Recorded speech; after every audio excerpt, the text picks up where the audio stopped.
सचिन और सीमा की कहानी के बीच एक और कहानी अब लोगों की ज़ुबान पर आने लगी है। वो कहानी है सोनिया और सौरभ की। आखिर ऐसा क्या हुआ कि विदेशी ज़मीन पर एक कहानी चली और वो अब नोएडा में पुलिस थाने कोर्ट कचहरी के चक्कर में फंस गई।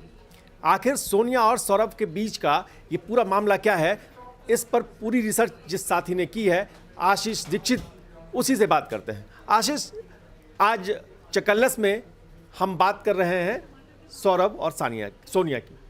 क्या है पूरा मामला? पूरा मामला ये एक तरीके से दो फेज में देखा जा सकता है। सौरभ की तरफ से हनी ट्रैप कहा जा रहा है, जो सोनिया है उसकी तरफ से एक अपने पति को पाने की कोशिश दिखाई जा रही है। बांग्लादेश से कैसे वो टूरिस्ट वीज़ा पर ढाका से चलकर नई दिल्ली आती है और नोएडा आती है। नोएडा के बाद वो पूरे प्लान के साथ आती है। वो अपने डॉक्यूमेंट सारे लेके आती है, शादी, निकाहनामा, कोर्ट के सारे कागज़, इसके अलावा वीज़ा, जो टूरिस्ट वीज़ा पर आती है। और वो ये दिखाने की कोशिश करती है कि मेरे पति ने मुझे धोखा दिया, उसकी यहाँ शादी हुई, उसने उसको बताया नहीं।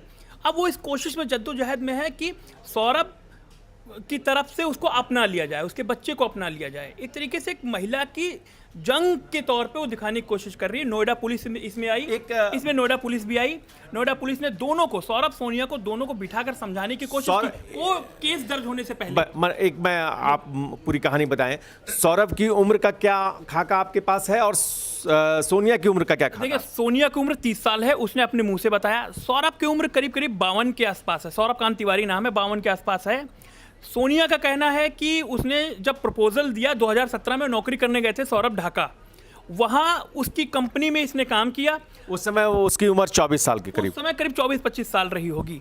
तो उस टाइम वो उसकी कंपनी में आई। सौरभ ने कई बार, जैसे कहते हैं, देखते होंगे आपकी भाई, उसने कई बार प्रपोज किया। वो 24-25 की और ये 50 के, करीब 45-50 48। हाँ। तो उसने कहा कि मैं तुमसे शादी करना चाहता हूँ, प्यार करना चाहता हूँ, ये सोनिया का कहना है।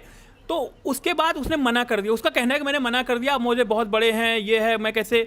तो उसने कहा नहीं, मैं आपके लिए, धर्म भी दूसरा है, बोले नहीं, मैं आपके लिए धर्म भी चेंज कर लूँगा, मैं आपको पसंद करता हूँ, मेरी बीवी मर चुकी है। उसका, सोनिया का कहना है, मेरी बीवी मर चुकी है।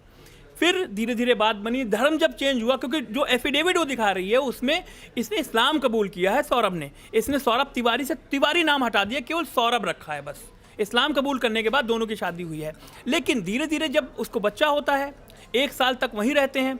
उसके बाद जब ये मामला पूरा खुलता है, तो उसने कहा, जब पता लगता है बातचीत में, घर वालों से बातचीत होती है, तो पता लगता है कि शादी तो हो गई है लेकिन बीवी से अलग रहते हैं। ये चकल्लस में एक कहानी चल रही है और इस चकल्लस में वो छोड़कर चला आता है। खास बात है, उसके बाद छोड़ के चला, जब वो फोन नहीं उठाता है दोबारा, उसके बाद उसके फोन नहीं उठते, तब उसने पूरा प्लान, उसका कहना है, सोनिया का कहना है, मैंने फिर ये प्लान डिसाइड किया कि मुझे अपने पति के, अपने बच्चे के पिता के नाम के लिए मुझे ढाका से दिल्ली आना पड़ेगा और अपने हक की लड़ाई लड़नी पड़ेगी। ये है पूरी सोनिया और सौरभ के बीच जो ये कहानी चल रही है, इसमें अभी जो हम सुन रहे हैं वो एक ही वर्जन है। वो वर्जन है सोनिया की तरफ का, क्योंकि सोनिया से आज आशीष दीक्षित जी की बात हुई, लेकिन सौरभ का पक्ष अभी आना बाकी है। आया, उनका भी पक्ष आया। उनका भी हमारे संवाददाता ने जो टिकटैक किया, सुबह हमारे यहाँ लाइव भी बैठे हुए थे वो, उनका ये कहना है कि मुझे हनी ट्रैप में फंसाया गया है। मैं तो वहाँ नौकरी करने गया था, नौकरी करने के साथ ये लड़की आई, मुझे प्यार के जाल में इसने फंसाया, कुछ पैसे वैसा का भी मामला था। इन्होंने पैसा भी ऑफर किया, इतने करोड़ ले लीजिए, लेकिन वो तैयार नहीं हुए। अब पूरा मामला खुल रहा है धीरे धीरे हालांकि। लेकिन इसमें सबसे इंपॉर्टेंट बात है कि उनका यह कहना है कि मेरा जबरन धर्म परिवर्तन बांग्लादेश में करवाया गया है और मैं क्या करता, धर्म परिवर्तन न करता, फिर जान बचा के मैं जैसे तैसे भागा हूँ। लेकिन तस्वीरें कुछ और कह रही हैं।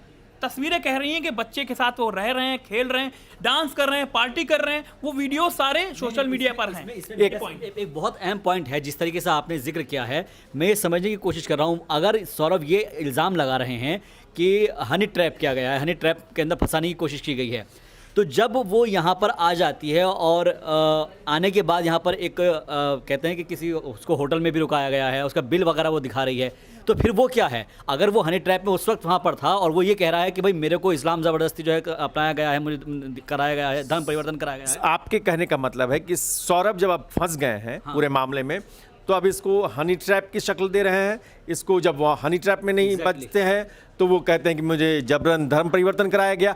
क्या यही क्योंकि अगर आप कह रहे हैं कि भाई चलो ठीक है, हम अगर उनके पॉइंट ऑफ व्यू से देखें कि वो बांग्लादेश गया, जाने के बाद में उसको हनी ट्रैप पे फंसा गया, इट्स ओके।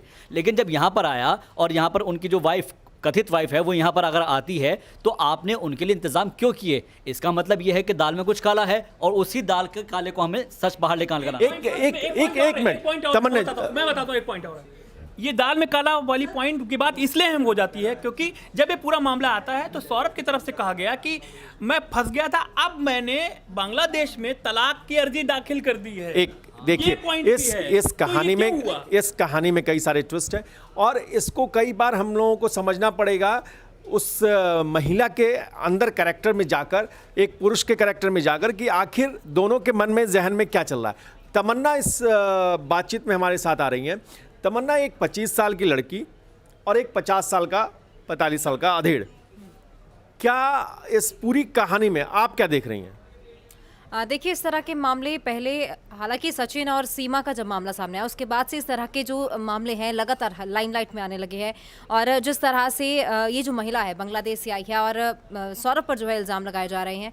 सौरभ का कहना है कि हनी ट्रैप में उसे फंसाया गया है, वहीं महिला जो अपना पक्ष रख रही है। लेकिन अगर सौरभ का कहना है कि उसे हनी ट्रैप में फंसाया गया है और जब महिला भारत में आई है उसके बाद ही मामला उठना शुरू हुआ, तो जब सौरभ वापस भारत आया था, जब वो नौकरी करने गया था, वापस वो भारत आया था, तो आते ही उसने इसकी शिकायत दर्ज क्यों नहीं करवाई और अब ये मामला लाइमलाइट में क्यों आ रहा है?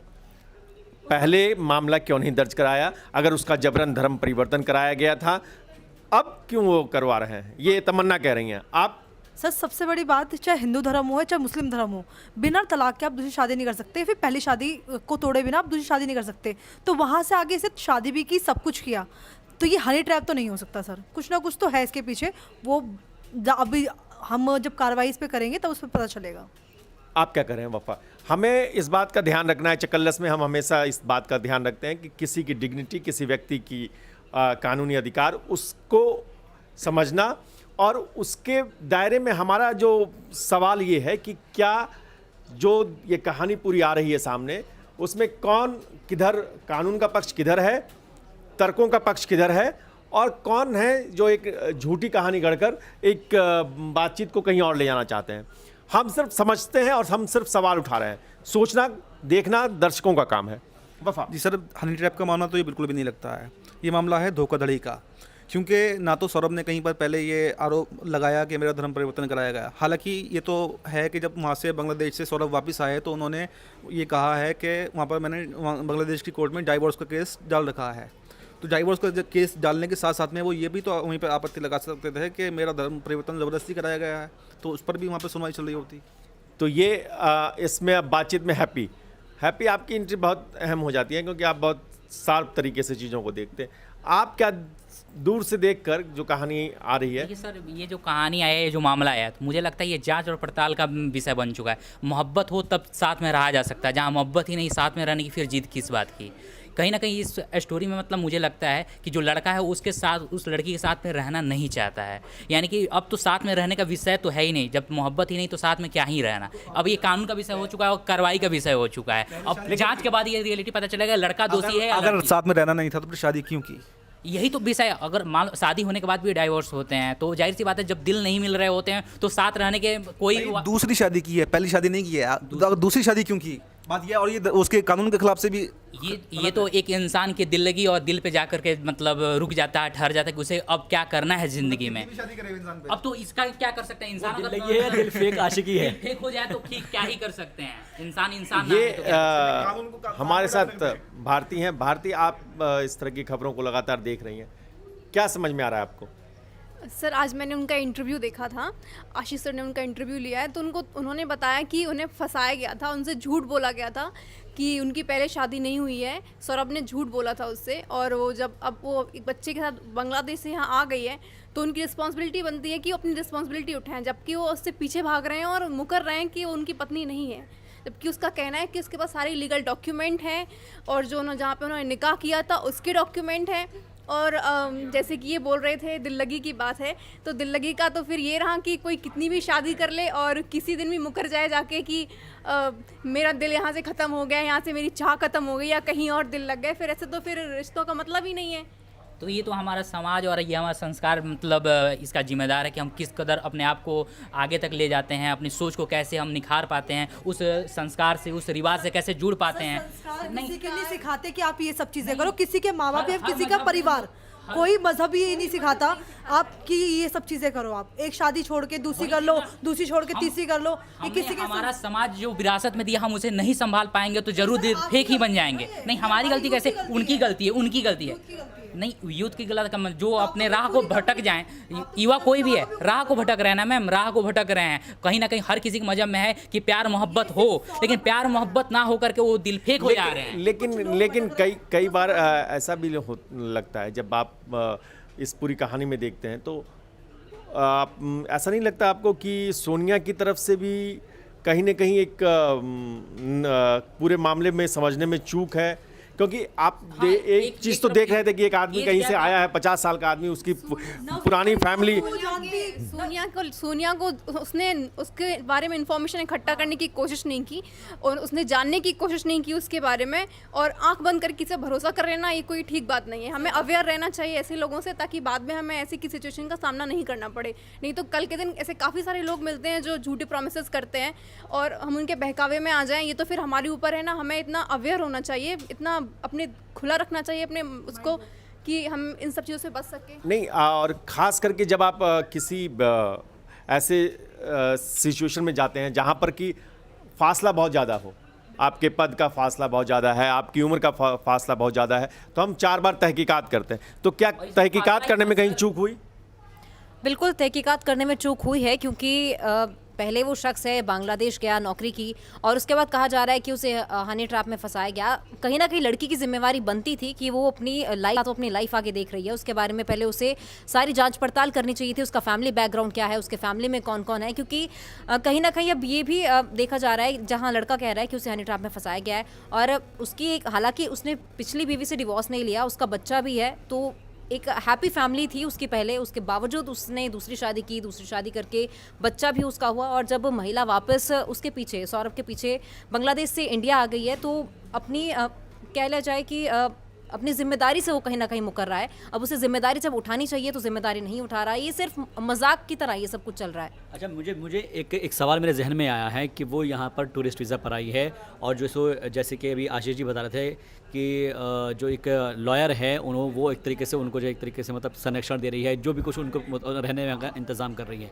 बट कब तक ये टूरिस्ट वीज़ा कितने दिनों तक चलेगा? क्या उसको बढ़ाया जाएगा? और फिर क्योंकि कोर्ट टूरिस्ट वीज़ा अभी जो अप्लाई किया अपने वीज़ा को आगे बढ़ाने के लिए अप्लाई करेगी और सिटीजनशिप के लिए अप्लाई करेगी, ऐसा उसका बोलना था कि वो यहाँ से नहीं जाने वाली, वो अपना हक लेके रहेगी।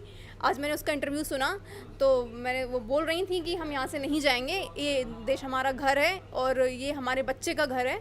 तो और हम क्या इसको दूसरे एंगल से भी देख सकते हैं कि जो हम देखते हैं कि जो बाहर के लोग हैं बांग्लादेश से आ जाते हैं, कहीं से भी आ जाते हैं। अभी हमने देखा है कि पाकिस्तान की सीमा हैदर हो गई या बांग्लादेश की, उसके लिए कोई वो दिल से वो नहीं है।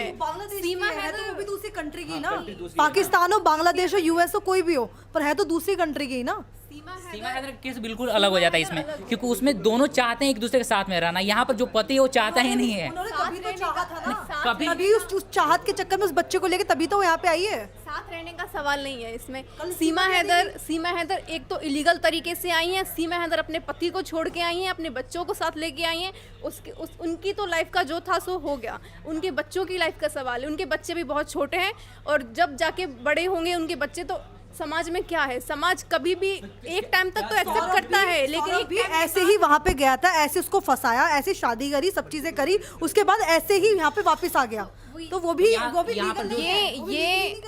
सोनिया यहाँ पर चुक गई ना, फासला उसको समझ में नहीं आया। एक तो देश का फासला था, दूसरा एज का फासला था, जमीन आसमान का फर्क उम्र में भी देख लिया सोनिया अपने पति के लिए आई है, तो सोनिया का एक लीगल वैलिड रीजन बनता है कि सौरभ ने धोखे में रख के उसको शादी की, उसके बाद उसको पता चला शादी के बाद और बच्चा होने के बाद कि उसकी सबसे इम्पोर्टेंट सवाल ये हो जा रहा है अब कि अब बच्चों का क्या होगा, नेशनलिटी का। जैसे अभी वफा भी कह रहे हैं कि नेशनलिटी का क्या होगा, क्योंकि हमने देखा है कि अलग अलग केसेस के अंदर में ना बच्चे पिस रहे हैं यहाँ पर, चाहे वो सचिन सीमा के हो या सीमा गुलाम के बच्चे हो या फिर अभी जो सोनिया है। तो सवाल ये है कि उन बच्चों का क्या होगा, मुस्तकबिल तो उनका ख़राब हो रहा है ना।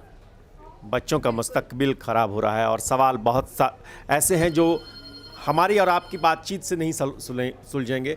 ये सवाल अब अदालत की चौखट पर हैं और कानून के हिसाब से, कानून की कसौटी पर क्या होगा उस पर हमारी भी नज़र रहेगी, आपकी भी नज़र रहेगी। देखते रहिए चकल्लस और इंडिया न्यूज़ के डिजिटल प्लेटफॉर्म के साथ जुड़े रहिए। धन्यवाद।